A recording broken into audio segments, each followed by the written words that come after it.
I think the Fed's job is going to be easier going forward from this meeting. Watch the Fed and listen to the market. This is the time to be looking for buying opportunities, not time to be scared by the headlines. That's anyone's guess. It's going to be a hike, that's for sure, either 25 or 50 basis points based on what happened a couple of weeks ago in Powell's testimony before Congress.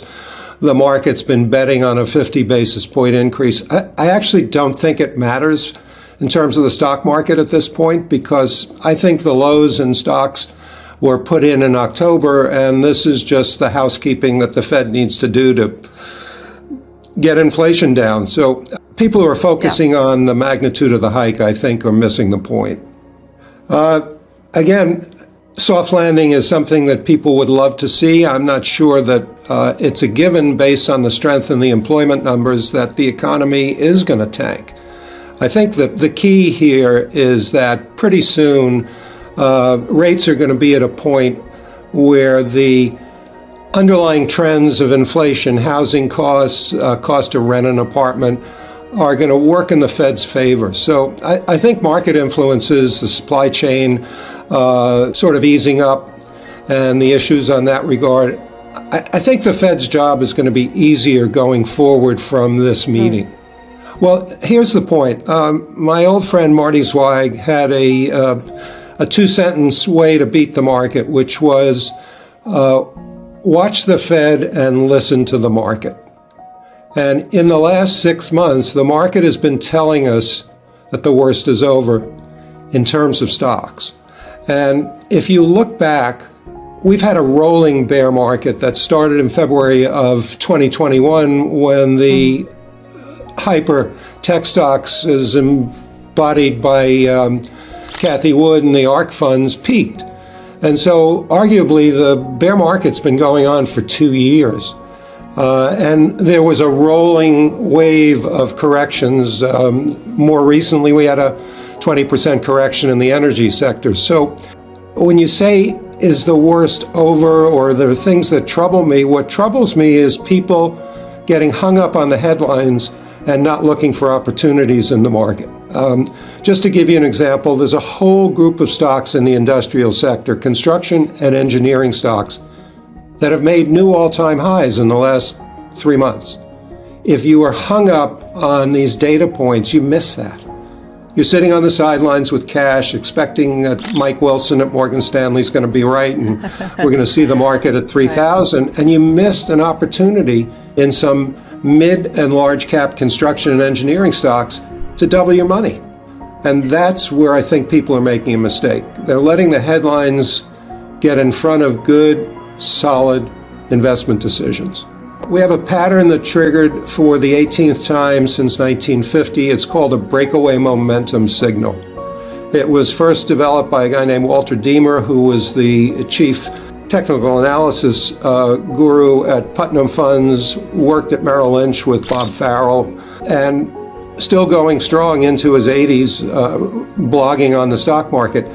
Basically, the 10-day ratio of advancing stocks versus declining stocks skyrocketed in January 13th to be exact.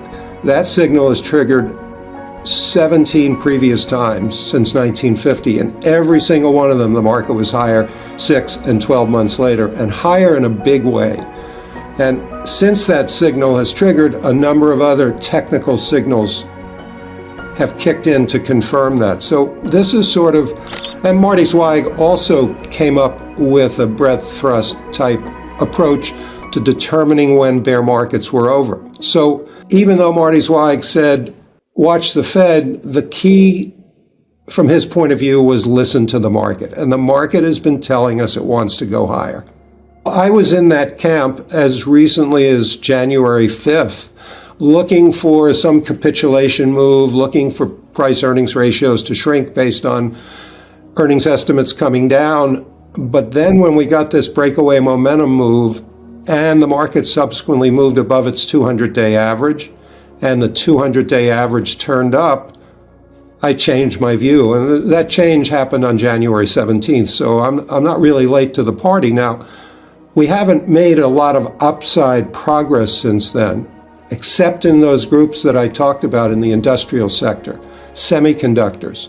People are moaning that there aren't enough semiconductors. Look at stocks like NVIDIA, Advanced Micro, some of the smaller semiconductor stocks. Big moves. So you can call that a bear market rally, or you can participate in a meaningful way based on what's happened with market breadth. And so that's where I've positioned our newsletters. That's where I've reflected to clients that this is the time to be looking for buying opportunities, not time to be scared by the headlines. I think tech is such a homogeneous group that you have to break it down. So you've got software, you've got hardware, you have stocks like Google and Amazon viewed as tech stocks. I think semiconductors are clearly a place I want to be. Some selective software stocks like Adobe, I think are very interesting. Megatech, no. I think the megatech stocks are in for a sobering sort of period. And by megatech, I mean Microsoft, Amazon, right, Alphabet, and so forth. I'm hands-off when it comes to crypto. I just think there's too much uncertainty, too many other shoes that are going to drop, maybe not of the magnitude of the FBX fiasco, but I think there are less volatile ways to make money in the market. I'm a big believer in mining stocks. Gold is something I've never really had a strong handle on, but I can tell you that copper, zinc, the core metals that get in demand when industrial economies like China are right, ramping back up are places I want to be. So we found some mining stocks that are diversified, a little bit of gold and silver, but copper and zinc particularly very attractive in here. Obviously, lithium is key to electronic vehicle market. We've got an awful lot of lithium in this country. There's a controversial mine, as you know, out west that's on Indian land, and they've just started the factory up. And I think that these are critical metals are well tagged. These are critical to the growth of so many industries like EV and semiconductors and batteries in general. So yeah, I'm very strong on the solid companies in that space.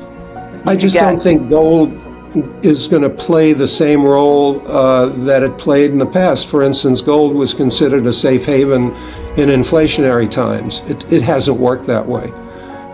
Bitcoin for a bit took over that role, especially with the millennials and the younger generation of investors, who don't know the difference between gold and goldenrod. So I don't think gold, from my point of view, has the same appeal that it did for investors looking to diversify and protect assets in inflationary times, which was a key role for gold historically.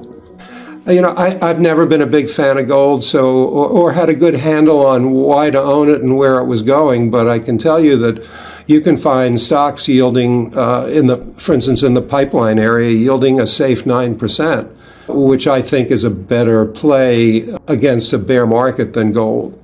I'm looking at things like FCX, TECK, the more diversified mining companies, where you will get the benefit of the industrial demand.